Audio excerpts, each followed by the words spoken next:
Welcome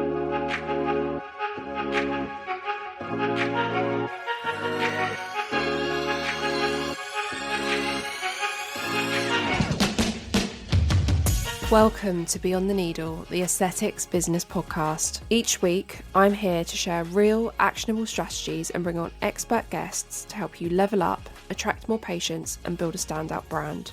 Let's turn your passion into a thriving business together.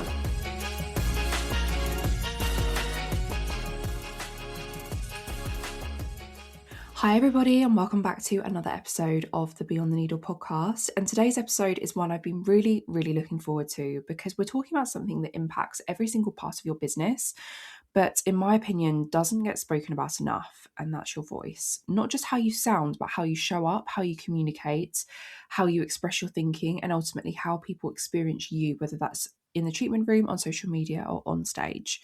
Because here's the thing I see all the time. So many aesthetic practitioners are incredibly skilled clinically. You know, you can sit in a consultation with a patient and explain things beautifully, build trust, and guide a patient with confidence. But the second it comes to speaking on camera, or, you know, as a lot of practitioners venture through their careers and want to start, you know, getting involved in conferences and speaking on stage, this is another barrier that can hold them back, you know, creating content or just putting yourself out there more publicly. Something shifts, you overthink, you hold back, and you question whether you sound good enough, and your voice gets smaller. And that's exactly why I wanted to bring Emma onto the podcast. So Emma is my guest today. She's a speech therapist turned public speaking and voice coach who has spent over a decade helping people find and use their voice, from working with stroke patients in the NHS and helping them relearn how to speak, to working with women stepping onto TEDx stages, building personal brands, and turning their voice into real business opportunities. Emma has a wealth of experience and knowledge. And what I love about my conversation with her is that we really get into why so many practitioners struggle to show up, the psychology behind holding yourself back, and the practical shifts you can make to communicate more clearly, more confidently, and in a way that actually connects. We talk about the difference between speaking in clinic versus speaking online, how to stop overcomplicating your message, and what actually makes someone engaging on camera.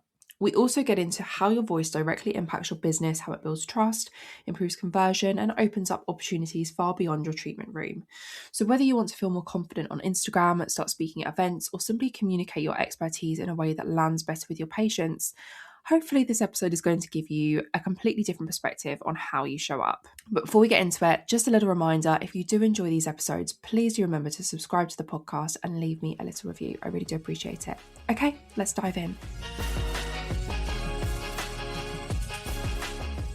Hi, Emma. Thank you so much for joining me this morning. It's so lovely to have you on the podcast. I'm so excited to pick your brain about all things speaking. And your background as a speech therapist is very unique in the space. We've never had anyone like yourself on the podcast before. Can you take us back to how you went from working clinically with patients to coaching women in public speaking and voice? Absolutely. Firstly, thank you so much for having me. I'm really excited to be here. So yes, I am a speech and language therapist by background. So I have a degree in the science of speaking, and I worked with patients in the NHS who were recovering from life-changing events. So strokes, brain injuries, physical voice loss, and had their ability to speak literally physically taken away from them. And I noticed that I could have two people in front of me. Both maybe had the same or similar type of stroke, both getting similar therapy, speech therapy, and one of them would really fly and the other one would really stay stuck. And I kind of wondered why that was, and why is it that a lot of people hold their voices back and other people don't? And this is something that I've brought into my work that I do now with women in business, women leaders. And the actual reason that I ended up doing this was, I'm going to completely change the subject here, but the actual reason I ended up doing this was I was due to get married in 2023, and I left a 10-year relationship 4 months before I was due to get married because I realized that my voice wasn't being heard anymore. And I took the money that was supposed to be for the wedding and I put it into creating this business because I found, as rewarding as the NHS was, it's very prescriptive. You have this, so you get this. And I wanted to help people to speak on their own terms and be able to help them. And that's why I now work with women in business, where literally their voice is like is currency. It creates income, it creates visibility, leadership. So it's sort of very similar mechanisms, very similar things and skills, but different contexts. I love that. And I love how something, that was obviously so difficult for you to go through in terms of your relationship and cancelling a wedding has you turned that into something so positive in terms of this business that you've created. And how has your kind of life changed since 2023? Tell me a little bit about what your kind of day-to-day looks like now working with women in business. Very different. Very different. I moved 300 miles and now live by the beach. I get to work with incredible business owners, 6, 7 figure business owners. I work with TEDx speakers who either want to get on the stage, or I'm currently working with TEDx Northern Quarter speakers for Manchester, getting them ready to take the stage and get confident. And it's very much a mixture of online, but also going to see people face to face, because speaking is at its best when it's face to face with a person, right? So yeah, it's very different to sitting in a clinic room, seeing person after person, and sort of being able to take more autonomy and independence of what I'm doing and design my day. I absolutely love it. Amazing. And what do you think people most misunderstand about what it actually means to find your voice? It's a good question. I would say a lot of people think that finding their voice is confidence.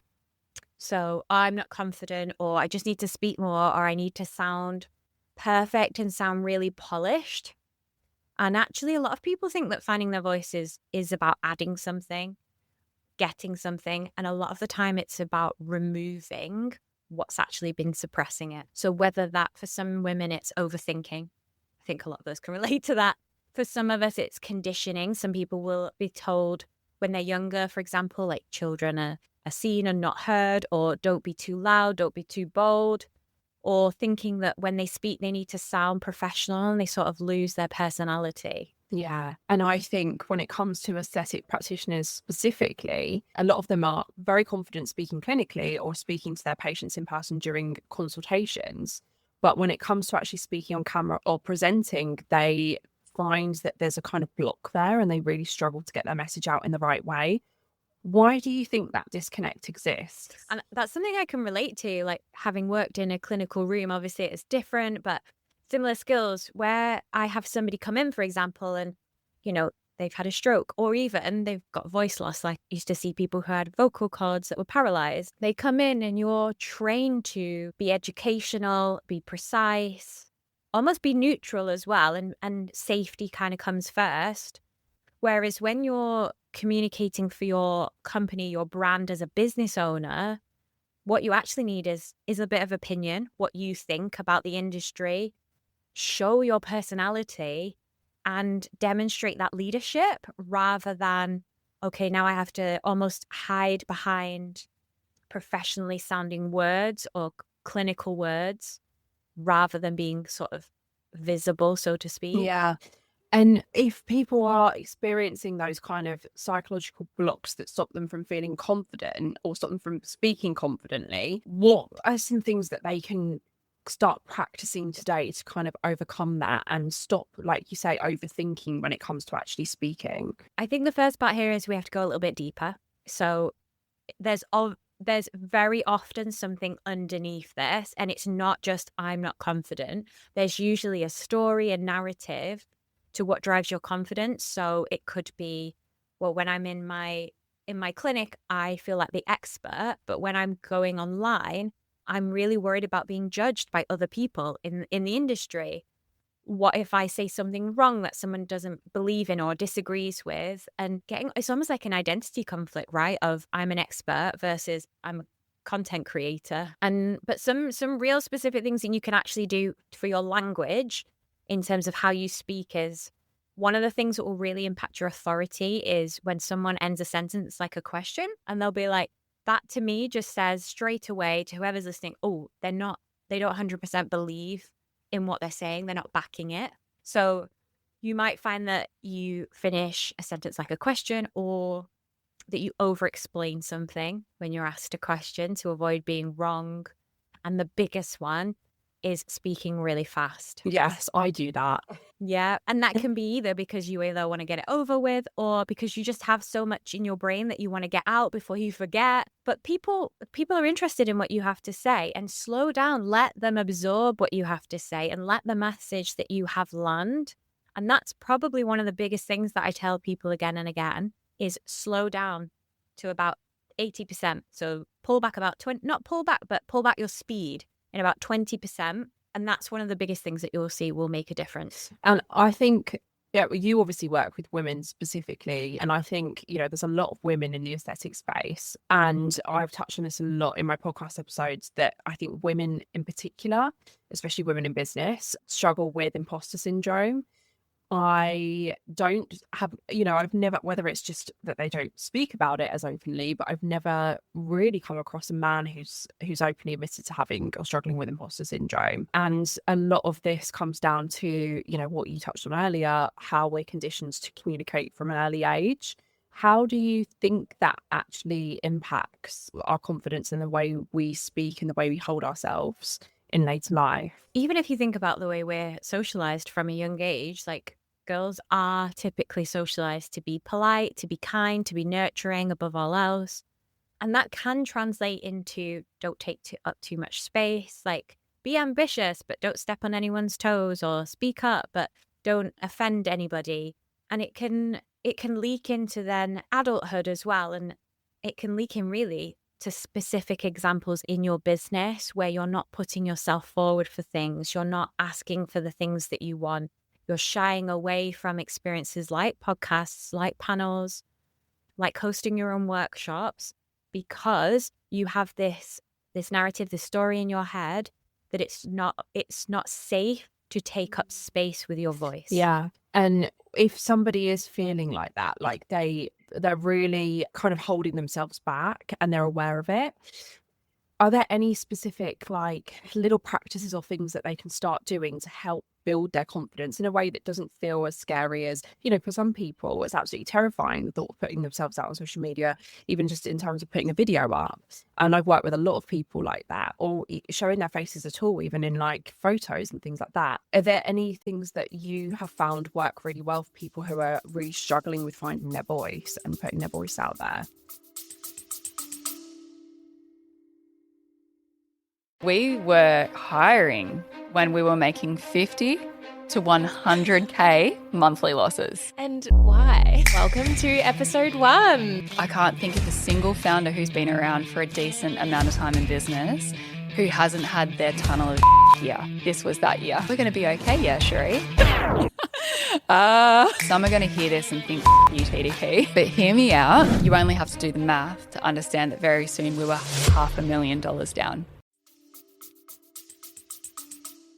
Yeah, so there's a few sort of practices that I have that I do with clients, with my sort of one-to-one group, my one-to-one and my groups. But I'd say if it's something you're going to start off on your own, it's okay to start small.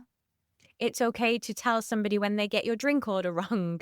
It's okay to tell a client when actually they've come at the wrong time and it was their mistake and, not yours. Start speaking up and using your voice in those situations and build up.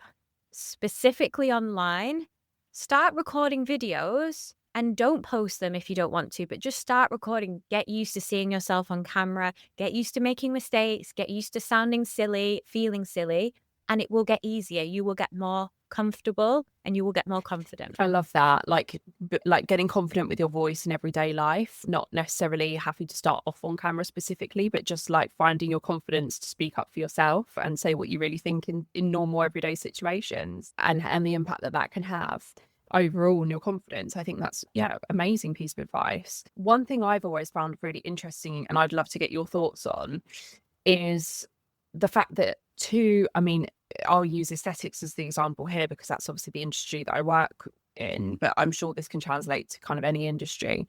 But 2 practitioners could post the same video talking about the exact same thing and get very different results in terms of the reach that gets. Now, obviously, there's lots of things at play here with the algorithm, but in general, I find that the way people articulate themselves has a huge impact on the response that video gets and how engaged people are when they listen to it, so like how long they're going to stick around and watch that video through. What are your thoughts on that, and how does the way people articulate themselves impact the kind of results that message, whether they're speaking on stage to an audience of people or they're speaking, you know, in a video on that's going up on social media, the response that gets and how well their message is received and how engaged people are listening to it? Yeah, there's a few things here, isn't there? There's certainly the content side in terms of hooks and message and CTAs. And then from a communication point of view, first we need to talk about, what does articulation mean? Like, what does articulate actually mean? A lot of people think it means being posh or being very polished, but actually articulation is clearly expressing your thoughts, clearly expressing things in a simple way. Again, it's the same. People think to be an expert, you have to use complicated language and overcomplicate things. And actually, that's not the case. Being an expert means that you can explain something in its simplest form. So overcomplicating language that makes sense to you and maybe other practitioners. But if you're trying to bring people into your world, more clients, they're not necessarily going to know what that means. So make it accessible to them. And if you overscript something, you're likely to sound robotic. So personally, I find just jotting down a few notes of things you want to say, so they're like bullet points, and then talk around them. And it will be because someone's kind of not got their personality in there. Again, because you're trying to perform. I find that actually holds a lot of people back, as they're almost scared to show their personality.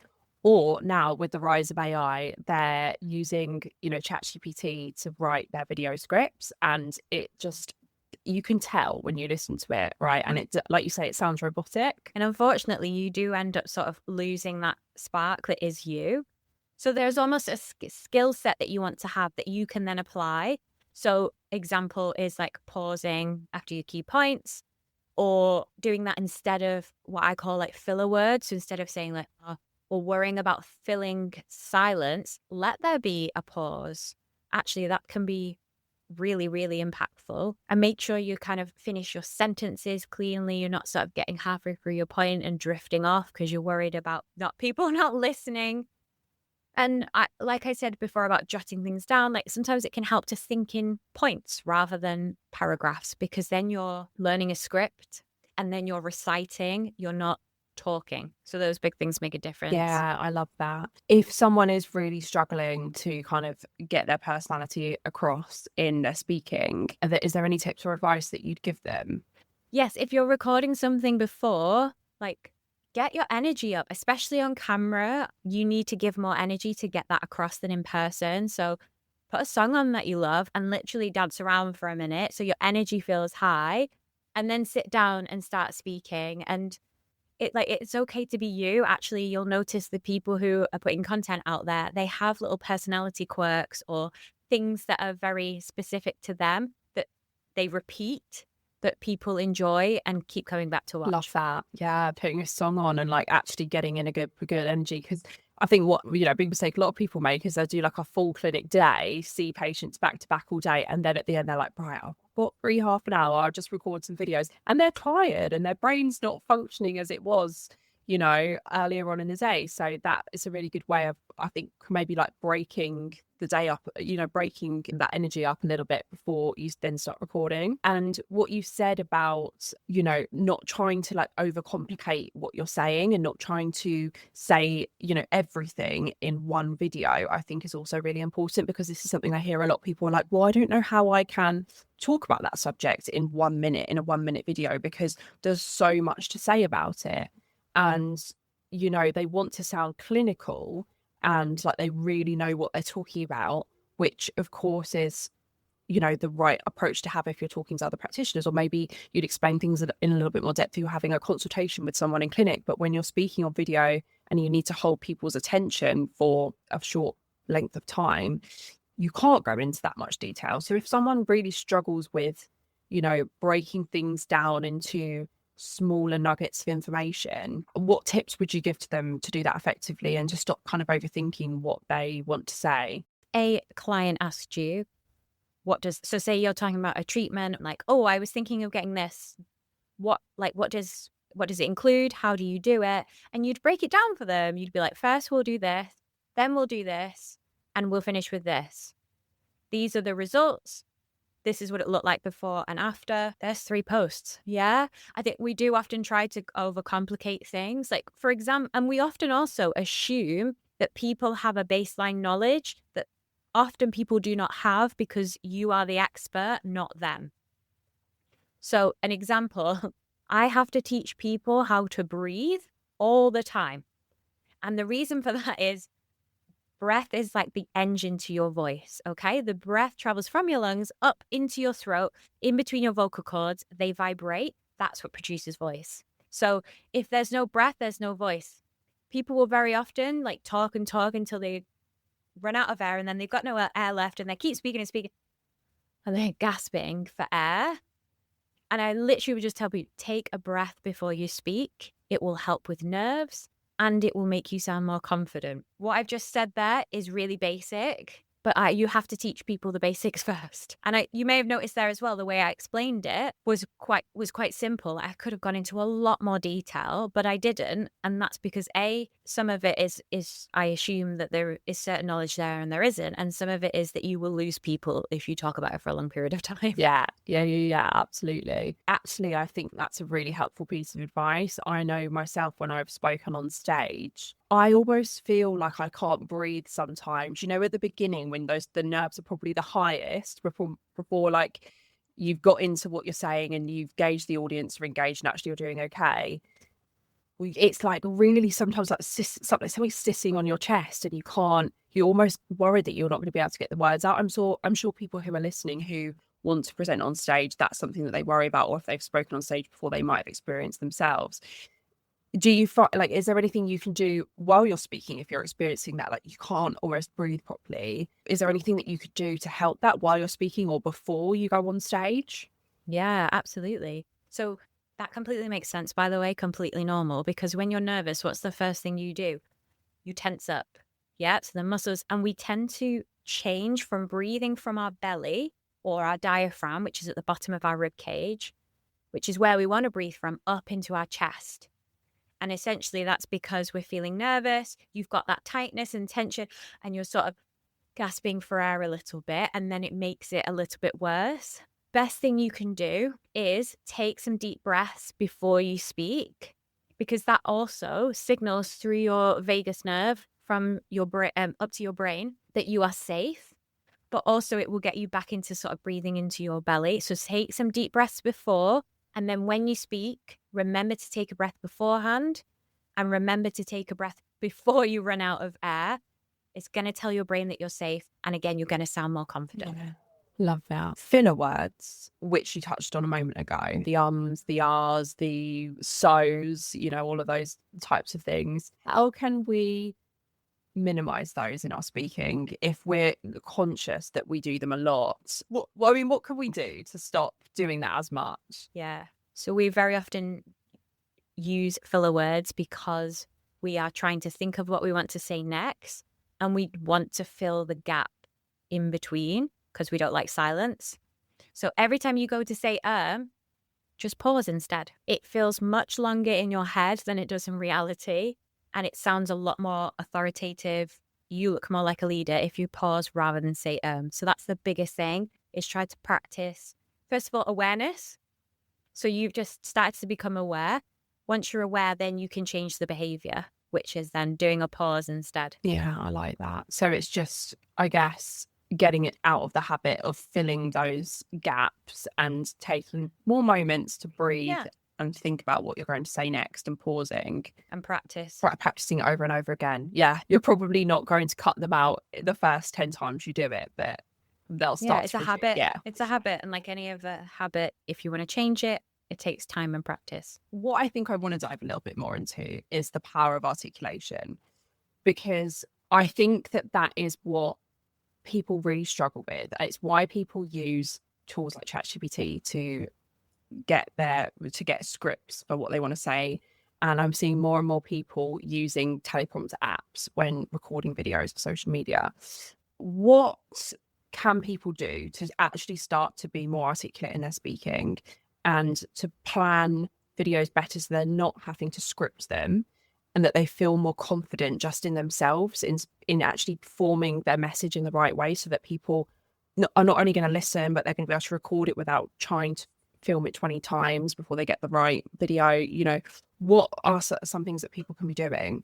A lot of it is things that we have touched on. I don't mind teleprompters, but you can end up sounding, again, quite robotic because you're focusing on reading at the same time. A lot of it is practice, and being able to articulate yourself is a skill. Like, it's very different to think in your head than say it out loud. And the way to get better at that is to practice. And when you're using ChatGPT, and don't get me wrong, I use ChatGPT a lot for different things, but the originality, the creativity will come from me, and I'll just use it to help me refine it. So if you practice saying something, it will be easier to say it because it'll be a message that you repeat over and over again. And your brain has come up with, okay, this is how I say it. So it becomes easier. So a lot of it is practice. And if you are sort of using AI to come up with the points for you, you're not strengthening that skill. So think in points. Here are the points that I want to say. Then have a go without a script and see what happens. And if you're like, oh, okay, that doesn't feel good, just pick one of those points and talk around it. And just remember, this is a skill. Nobody taught you how to speak in public. You learned how to speak as a child, and then you were just told off you go. And unless you had like speaking lessons or did public debate, nobody teaches you how to speak. This is a skill. You wouldn't expect to sit at a piano and be able to play a really complicated song. Yet we expect that we should be amazing at it when we haven't been taught it before. It's okay to be a beginner, and it's okay to practice and not be perfect straight away. Yeah, I think, like you say, it all just comes down to practice and refining your skills and not expecting to be perfect straight away, and also not beating yourself up if you don't get a video perfect straight away, or if you're just starting out, you know, speaking online.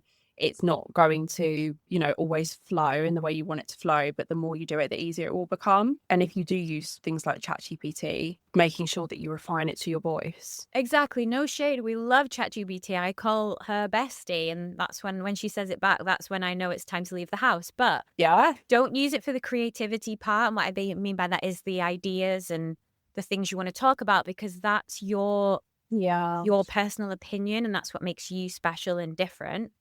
But it will help you refine it. But you can tell as well by the way it writes when someone has used it. Yeah, absolutely. And I can tell, you know, when I watch videos on social media, or, you know, clients send me videos that they've recorded that need editing for their content, it has a very specific way of speaking. So I do think people need to put their own tone of voice into it and need to do a lot of refining. But yeah, using it to get a structure for a video is absolutely not a problem. I think it's a great way to save time, and is helping people massively to actually record videos when they're really time strapped, but not over relying on it, I think, is the key message there.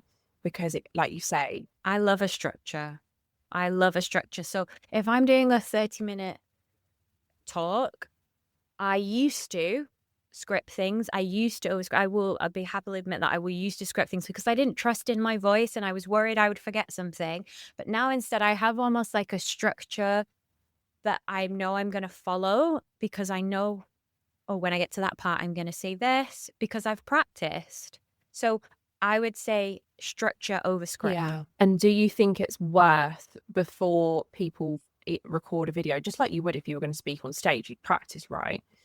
You're not just going to go up on stage and say it for the first time. Do you think it's worth doing the same for the videos that you're creating on social media, is actually saying it out loud a few times, the kind of way that you're forming the message in your head, to kind of get it out? Sometimes you just need to get it out, and then you're able to articulate it more clearly in the second or third time. So do you think that's a good thing to do when you're filming for socials, is just kind of get that structure in place, then say it out loud maybe a couple of times, and then record it? 100%. Yeah. And then even be prepared that the first recording is maybe going to be not a great one. Get that out of the way as well. Or you might notice that you do this really awkward facial expression and you're like, wait, what? Or that you really over gesture and that your hands are all over the place and it's quite distracting. You learn by doing, and you learn by watching yourself back. And it is hard to do. I totally relate to that. But the more you do it, the more you sort of get used to it. Yeah, the easier it becomes, the more natural it feels. Just moving on slightly to paid opportunities with speaking, because this is a route that a lot of practitioners go down at some point in their career. You know, they want to work with brands, they want to be taken to different events and given speaking opportunities with brands within the industry, speak at conferences. There's a lot of conferences in the aesthetic space all over the world. So, and you've got a lot of experience in helping women turn their voice into paid opportunities. So how can practitioners start to see speaking as a business tool, not just a marketing tool? A really great question. One of the things I think of is think of your voice as like this bridge between your expertise and your income, right? That's how you're going to convert more clients, how you're going to be invited to speak, how you're going to be seen as a leader in your industry is through your voice and through your communication. You are missing out on opportunities. Absolutely. There's so many ways that you can do this. And in fact, one of my clients is an expert in the hair industry. She's a salon owner. She's an award winner. And obviously it's a very different industry to practitioners, but very similar in that she has this skill set and this clinical expertise, but she was looking at like moving, she called it moving beyond the chair, which is great because your podcast is Move Beyond the Needle. So it's moving beyond that and almost sort of getting to that next step where you get to share your work, where you get to train people, where you get to be paid to speak about the work that you do, which is just incredible. You get to be known, you can call in more clients, be able to work with brands and partnerships. Like these are the opportunities that you're missing if you're not utilizing your voice. I mean, if someone is exploring those speaking opportunities for the first time and they're probably, I think one of the things that maybe holds people back or makes people turn down opportunities is that kind of fear, that fear of the unknown, that fear of what they're actually going to be like when they step on stage for the first time, that lack of confidence within themselves. What would you say to those people who are in that place, but want to be confident enough to get on stage in terms of what they can be doing to kind of get themselves there? We think that skills come from confidence, like speaking comes from confidence, but it's the other way around. Like confidence comes from evidence of doing something. So the first time you do something, you're going to be nervous. And then the next time you'll be like, oh, okay, I went on this panel or I went and did this workshop and spoke and I was nervous and I got good feedback. Next time you're a little bit less nervous. So start small. And that could be talking to camera. That could be going on a podcast, going on a panel. Like start small and build your way up. But don't wait for confidence to come because it won't. Confidence comes from doing the thing and your brain having evidence that you can do it. Yeah. And maybe, like you say, not starting at the top, not thinking that the first step is that speaking on stage, but actually all those little... in front of 500 people. Yeah, exactly. Which is going to yeah. be terrifying for anybody and nerve-wracking for people who are feeling really confident in themselves, let alone somebody who's not put in the work to get their confidence up in the first place. So seeking out smaller opportunities, would you say, is the better first step? Speaking on camera, I guess, and posting that as a marketing tool for your business, building your social media presence, it could be a great first step. Maybe doing Instagram lives with somebody or, a webinar or something like that where you're speaking to maybe a smaller group of people online. So you're not physically standing on stage in front of a big crowd, and then working your way up to those kind of bigger opportunities, scarier opportunities.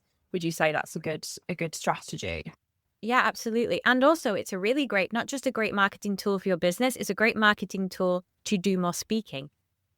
So if you see someone speaking, you're like, oh, I love the way she articulated herself. I love the way she explained that complicated concept or treatment. I've been thinking about that opinion. I think so too. You're going to then invite someone to come into your world or to do something more. So not only is it great for your business, it's great to be seen as a speaker as well. Yeah, absolutely. What would you say makes somebody stand out as a speaker in a crowded industry, and also on the other side of that, what are some common mistakes people make when they speak that kind of lets them down, or maybe a more gentler term, it, stops them getting their message across in the best way. Definitely over explaining things. Use stories as well, like use storytelling, but don't. The mistakes I see with storytelling is either trauma dumping about your own story. This happened to me and then this happened to me, when actually you want to be seen as a leader. So I shared with you something vulnerable about, leaving a relationship, but then I told you what happened next and the fact that I built my business from it. So you view it as someone who's shared vulnerability, but also builds credibility as well. So do share your story. Share your story from your client's work, because that's a great way to build trust. Don't trauma dump, and have a little bit of a structure in this happened, then this, now this is the outcome, rather than sort of talking around it. And try not to overcomplicate things and talk around and around. Let the silences be there. They're okay to be there. They're not going to hurt anybody. And that's definitely the biggest things. I think also people try and be quite generic. They cover a lot of things, and it's okay to be specific about one niche area. So whether that's a specific treatment or something that you see within a treatment, something that you see within certain conditions or equipment that you use that. Use a story to share your lived experience. And then it's okay to share your opinion rather than just giving people information. You want little bits of those things. To make it feel more personal to you. And I guess when you speak like that, people relate to it. They connect with it. They don't just feel like they're being, thrown a load of facts, and it can feel a little bit boring to listen to. Exactly. Yeah. And even when you share your story, your story is about the audience. So someone relates to someone else's story. It's almost like holding up a mirror. So they see parts of themselves in you, or they resonate, they really connect with something in that story that makes them want to hear more. So even your story should be about the audience. When you are teaching a workshop or presenting, make it about the audience. And then also when you think, this is what I'm here to deliver to the audience, it takes the pressure off you a little bit as well. Yeah, definitely. I think storytelling is a really powerful concept, and something that, is a great tool to use in, your speaking on stage, speaking on camera, the content that you write, the copy that you write for your content on social media, on your website, in blog posts, in email newsletters, like everywhere you can use storytelling. And it's, like you say, such a powerful way to get people to connect with what it is that you're trying to, the message that you're trying to put out there. For anyone listening who maybe is a little bit unfamiliar with what storytelling actually means, can you tell us a little bit about what it is? I mean, you kind of touched on how the power it can have, but how people can start doing that more effectively. Yeah, so storytelling can literally be sharing your experience. It can be sharing an experience or how you've worked with a client or a client's experience. It's quite good to do sort of a case study, or it can even be storytelling about something that you've seen happen or you've seen in the industry, and starting with, this is where I was at, then sharing a problem, sharing the sort of resolution or what changed. The shift is really important. Like, the shift is the key here. And then what changed afterwards. Because the first bit is to get someone's attention. Then you're showing the problem so they can go, oh, that's happened to me. I've been there. Then you share the shift. And that's when you go from, I feel really sorry for her, to she's a leader. She knows how to lead herself through this. And that means maybe I can do the same. And that's when it becomes inspirational, or not just inspirational. Inspirational to me is just like, oh, that was nice. But actually into, I want to work with her. I want to be in her world. I want to buy from her. She gets it and she's done it. Yeah, she's lived it. She's come out the other side. She's where I want to be now. And they see the result of working with you, or whatever it is that you're trying to kind of sell or get across to people. Yeah, I love that. You also talk a lot about creating a signature message or talk. Can you tell us a little bit about what that is and why it's so powerful? Yes. So especially online, you want a signature message or talk, and it's sort of the thing that you're known for and that people associate with you. So when people sort of come into my world, yes, I talk about public speaking, but I talk about women speaking up and using their voice to sort of own their story, to share their story, but also to get paid and to make income, and to be able to really share what they do and their expertise far and wide. And so I've had people come to me and say, oh, can you speak at my event? Because it's called, for example, I spoke at an event called Own It. They were like, because we know you're all about owning your voice. And that's because in my content, that's what I talk about. So it's not just this person's known for aesthetic. What's your favorite thing about aesthetics? Why is it different to what other people do? And share it. Yeah, I love that. If someone is if someone's listening to this, they're a practitioner and they're trying to figure out what they should be talking about or what they want to be known for, are there any tips that you can give them? Yes. Think about who you help. So for me, that's women. So women in businesses, women who are leaders or want to become leaders. And what problem do you shift for them? I help them feel confident in their voice. What outcome do they get? So they can feel confident when they speak, share their message, get paid for their expertise. And it can be as simple as that. And there's so much in that. There's a whole number of processes that are involved in that, but that's how you find it. And that's an easy way to share it as well and sort of magnetize the people that you want to help by being really clear on what you do and the outcome that they get from that. Yeah. It's the power of niching, isn't it? And I think a lot of people are scared of niching down because they don't want to exclude people who might otherwise be good paying clients. But, I always say that if you're trying to speak to everybody, your message isn't really going to land with anyone at all. And it's okay if you want to niche, and that could be, for a practitioner listening, it could be niching in a specific treatment and becoming well known as the go-to expert for that particular treatment. Or it could be niching to a particular person. So whether that's mums, because you yourself are a mum and you've been where they are at the moment, you've had a baby and maybe lost your confidence and come out the other side of that, and therefore you're going to be able to really relate to people in the stories that you tell. It could be that you're a woman in menopause and you're going through those menopausal changes self, and you can really resonate with people through that. Is that the kind of thing you mean when you talk about niching and becoming well known for a particular thing? Yeah, exactly. And then other people, for example, I have just told you who I help, and yet I have also worked with people like a lady who works in corporate, and she wanted help after she came back from maternity, sharing her voice in a male-dominated environment. That's not exactly what I share, but she was attracted into my world because it's about owning your voice. And so it feels like it's quite restrictive, but actually different people will resonate with different parts of that message. Love that. You've built offers around speaking and helping others do the same. What does monetizing your voice actually look like beyond just kind of speaking on stage or being invited to specific talks? Are there other things or other avenues that, business owners can explore? Absolutely.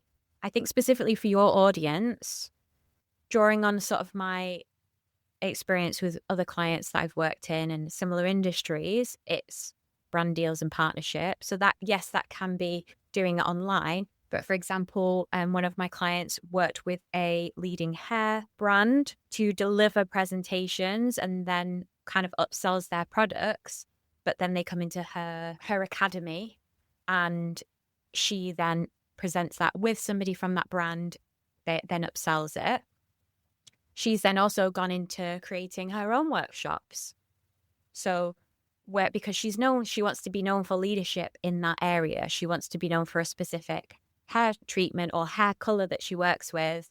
So definitely brand deals, partnerships, your own workshops, helping host or speaking on other people's workshops, and also just down to better conversion on your consults, because you can articulate yourself well.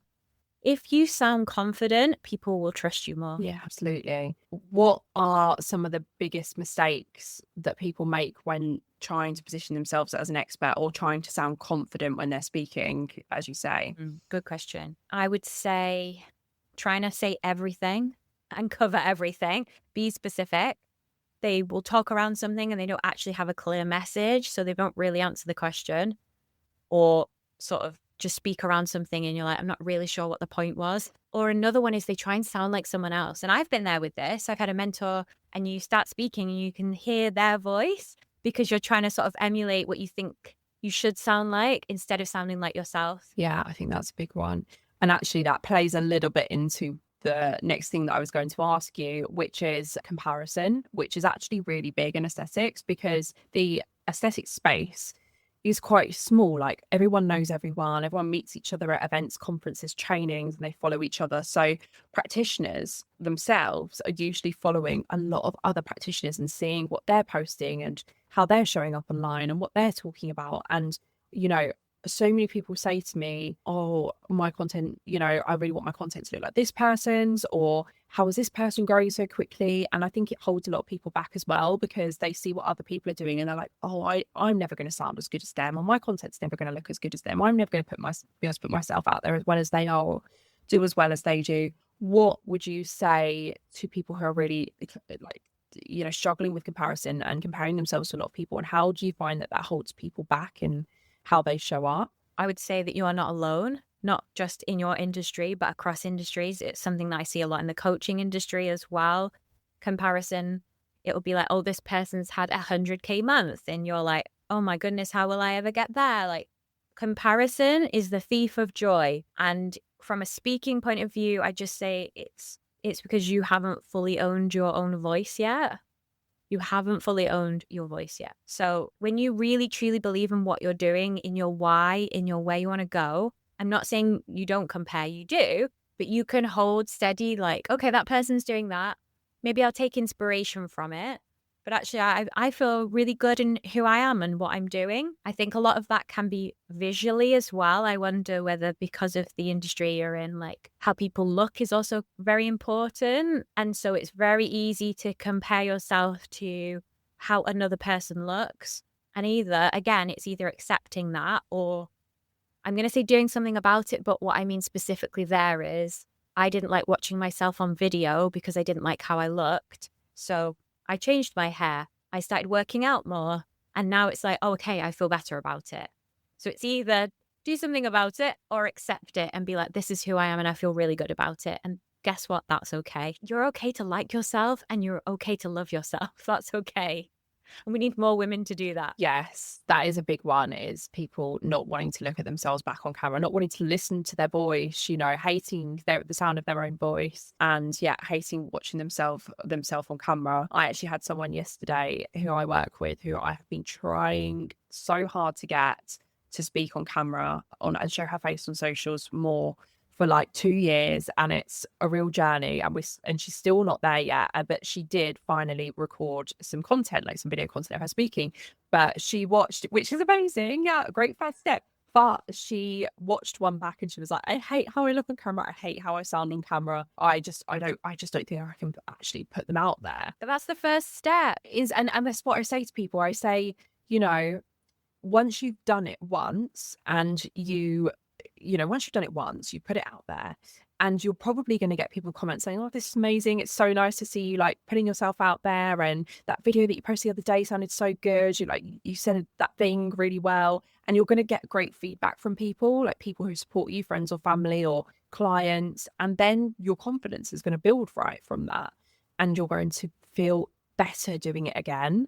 But until you've done it once, you're not going to see that, and nothing's going to change. So I think that's the really it's like the toughest hurdle to get over, is that initial hurdle of just doing it once, seeing how it goes, seeing that actually it's not that bad, that it did well. No one died.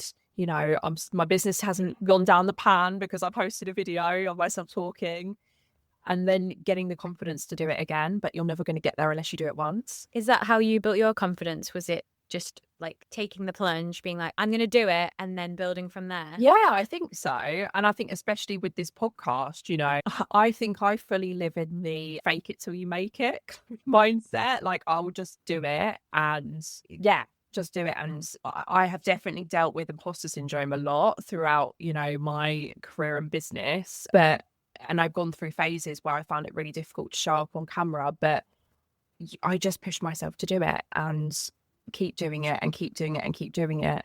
It's not easy for me, but you know, it's important, and I see the results of doing it, which pushes me to do it more, if that makes sense. Yeah, absolutely. And I think what's really important that you said there is, I don't like necessarily find it easy. I think a lot of people listening to this will assume that because we do it, we find it easy. I've suffered from imposter syndrome, and I find, and I'm sure you're the same, each level that you enter where you go next level. So, okay, first I'm doing a podcast, then I'm speaking on stage, then, at first it's 20 people, then 50, 100. And at each level, those underlying things like imposter syndrome, fear of judgment, wanting to be perfect will rear their heads every single time. And you have to go, okay, I see you. I'm going to work through this anyway. I literally accepted an award for my speaking work, and I was in the toilet crying afterwards because I had imposter syndrome. And I was like, right, okay, Emma, there's some issues here about feeling good enough. So I went and worked on it, and I carried on. I shared a post about it. And I think it's really important for us to share this, that just because people are speaking, just because they're putting themselves out there, doesn't mean they feel confident all the time. You're feeling the fear, but you're doing it anyway. You're building as you go, and you're learning as you go. So it's okay to do that as well. Absolutely. Sharing the story behind it, I think, and it makes you more real as a person. I have a client who talks a lot on her stories about this, and it was a couple of weeks ago, she had a really busy week where she was going from event to event, and she was back in clinic treating patients. Then she was at another event, and then at the weekend she had this content filming day in clinic where this professional video crew came in to film some content for her social media and her website, and she had to leave like halfway through because she was so tired. She felt like she looked rubbish. She felt like she just wasn't saying the right things on camera and it wasn't flowing. And she showed up on her stories and spoke about it. And like she was crying on her stories, which is such a vulnerable way to put yourself out there. But she just did it. And like she was just really honest with her audience. And she said that she'd had like a couple of patients in that week who like had seen her stories and seen how much she was doing. And they were like, how do you manage it all? You're a mum, you're running this business, you're traveling here, traveling there. And, she spoke really openly and honestly on her stories. And she was like, people have said to me this week, how do you do it all? Like, I envy you. Like, you're amazing. And she's like, it's not as easy as it might look on my stories. Like, I do have days where I feel rubbish in myself. I feel like I can't put myself out there. And she was just really raw and vulnerable. And so many people connected with that. And I think it's like a really great way to show that you are human. Like, you might be a business owner, you might be running a business, you might be a brand, but behind it is a very real person, just like me or you and anyone else consuming that content. And I think it's a really good way to relate to people. Can I add to that as well, Emily? I think the other thing that we have to bear in mind is our cycle. I know this might seem like a tangent, but how your cycle, your hormones impact how you feel about yourself, how about you feel about your speaking.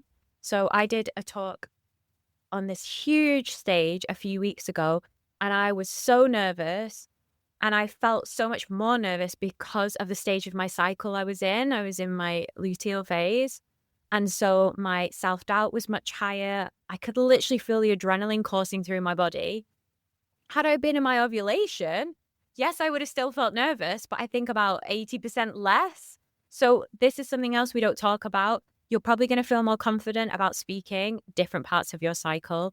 Be aware, be kind to yourself. And if you're going to have a content day, do it during your ovulation part of your cycle. You'll feel much more confident. That's so interesting. I've literally never thought about that before. Right. So, but it makes total sense. Yeah, during your ovulation phase, you're usually your skin's better, you feel better, you feel more confident. Not something we talk about. There's also physical changes in your voice box during certain parts of your cycle. Yes. So you're more likely to have like a dry throat. So your voice might sound a little bit more hoarse or a bit deeper. So ovulation days, that during that week around that time, if you track your cycles, that's how the best way to know when you're ovulating. That's the time to do it. Amazing. That's such a good tip. Yeah. So everyone listening, start planning your content days around your ovulation. Who would have ever thought that? Like, that's never crossed my mind before ever, but it makes so much sense, doesn't it? Nobody talks about it. Yeah. Why don't we talk about that more? Because who would have even thought about, I have actually recorded before and felt that I've sounded hoarser, but who would have even thought that that's to do with my hormones and my cycle? Part of it will also be like how well hydrated you are, if you've had caffeine. I could go on about this all day, but there's that. And then there's also your cycle as well. So, and we've not even touched on perimenopause, menopause, all of those things as well, but huge part of it that we just don't talk about. How does menopause and perimenopause? Tell me a little bit about that. Like, how does that impact? Thank you. Thanks for asking. So again, when going through perimenopause and menopause, your vocal cords, your voice box is more likely to be dry, but also you have physical changes in your voice box. So your voice can deepen a little bit. So people can sound like they have a deeper voice, that it's more hoarse, and that they need to drink more, or they feel like their voice is getting more tired easily. And that's when it's really important to stay hydrated, avoid caffeine, and rest your voice in between sort of when you're talking. I think people listening will know when they're speaking to clients all day that their voice feels tired at the end of it. Yeah, absolutely. And I think another, obviously another well-known symptom of perimenopause and menopause is brain fog. So do you find people struggle to kind of articulate themselves in the right way when they're talking during perimenopause because they're like, or they're talking and they're halfway through and they're like, oh God, Yeah. what was the next thing that I wanted to say? What was I talking about? Thank you for reminding me. Yes, exactly. When you have brain fog, it's much harder to think of the word. So word finding difficulties, it's literally the term for difficulty thinking of the word that you want to say. You know what you want to say. It's on the tip of your tongue and you're like, and that happens to everybody. It's happened to me during this podcast recording where you can't remember the word. But when you have brain fog, it's more likely to happen. And so it's much harder to articulate yourself and to string a sentence together. It's a bit like if I woke you up in the middle of the night and was like, go and explain this concept to this person, it would feel a lot harder. Similar sort of thing when you have brain fog. Are there any like exercises or anything that people can do during perimenopause to help with that, so that they feel more confident showing up? They don't have that fear that they're going to suddenly forget what they're talking about halfway through or the word that they want to say. Not specific exercises. I would say do the things to really look after yourself, and they are the basics like getting enough sleep. I'm going to say it again, drinking enough water. I cannot tell you how important it is to stay hydrated. The other thing is rather than exercises to kind of keep your brain sharp, which you can do, a lot of it is compensatory techniques. So what I mean is instead, if you can't think of a word, instead of panicking, use a word that sounds similar or describe something, talk around the subject. Obviously, in an ideal world, you'll get to the point as clearly and as concisely as possible. If your brain's not working, it's okay to describe the thing that you're thinking of and you can't quite find the word. Or pause and give yourself time and it will come.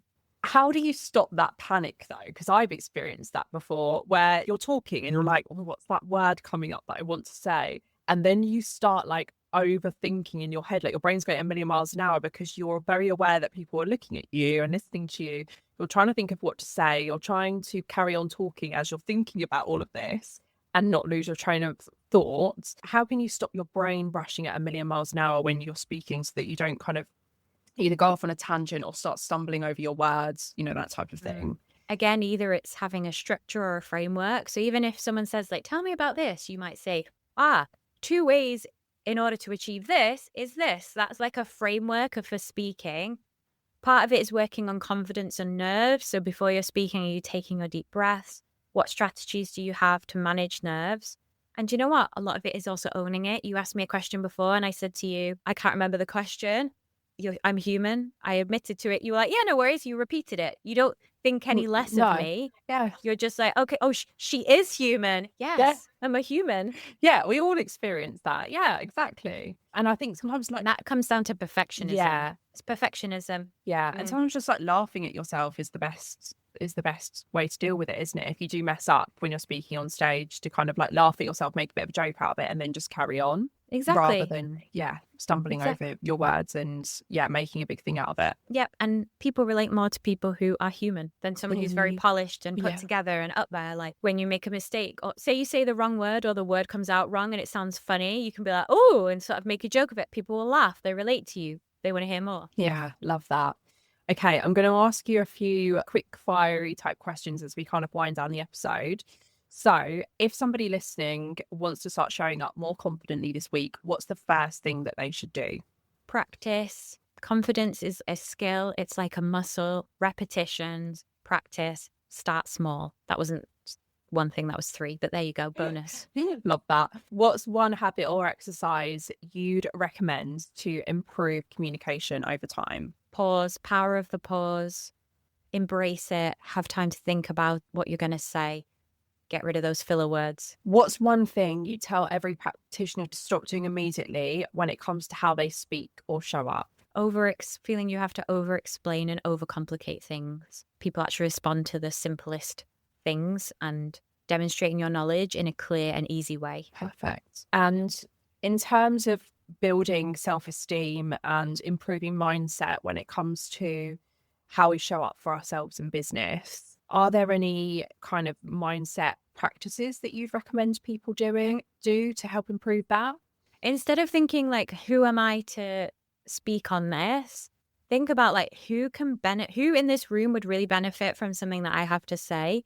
And if you can't think of anyone, well, then that's not true. Think about like the people that you help. Think about the message that you can get out there. By speaking, your message gets to reach more people. And I bet that most people listening to this podcast, if not all, can say that their work truly changes people's lives, that you're helping people feel better about themselves. Why wouldn't you want to share that message with as many people as possible? Love that. I think that's such like the best way to kind of finish this episode, because it's so true. Yeah. And if you're ever feeling like that you're not good enough or that you're not confident, go and look at some of your reviews, go and look at some of the things that patients message you after their appointments, and look at the, ways that you help people and change people's lives. I think that's the best things that practitioners can do when they're feeling low in confidence. And my final question to you, what do you think happens in someone's business when they truly find and start to use their voice effectively and in the right way? So I think that the biggest shift when you start to use your voice is when you realize that your voice isn't just a communication tool, but it is a business tool, because the way that you speak directly impacts how people perceive you, how they see you, whether or not they trust you, and ultimately whether they choose to work with you or not. And so if you are holding back your voice, if you're waiting to feel more confident, then stop and start using your voice now, because that's the thing that actually builds it, is practice and doing the thing. It's okay to start somewhere. It's okay not to be perfect. Build up and take it from there and watch the momentum grow, watch it compound over time. It will open doors and opportunities that you didn't have before. So true. Yeah. And I see it all the time for people. Thank you so much for coming on, Emma. This has been a really great episode. I think people will take away a lot from this, and hopefully will go away and feel more confident filming a video tomorrow, taking the first step, showing up and putting their voice out there. So thank you. It's been so helpful. And before we finish, please tell us where people can find you, work with you, or learn more about the Speaking Hub, because you've got some great offerings there that will really help people who are trying to find their voice and get more speaking opportunities. Absolutely. So you can find me on Instagram, Emma J. Gaskin. You can find me on LinkedIn, put my name in Emma Gaskin, but it's linkedin.com/The Speaking Hub. And yes, I come and talk to me, get in my DMs. Like, even if it's just, Emma, I don't know how to be confident, like, I'll talk to you. I will share things that I think can help. Or if you want to go deeper within this work, let's talk and see what's right for you. Because I have a number of options to start your journey with speaking and to get more confident with your voice. Yeah, go and check out Emma's work, everyone, because she does have some great tools and resources for people who want to build more on what we've been talking about. So I'll leave all of her details in the show notes so that you can go and find her and connect with her directly. But thank you so much, Emma, for coming on. This has been amazing. Thank you so much for having me. And just remember to keep using your voice, ladies.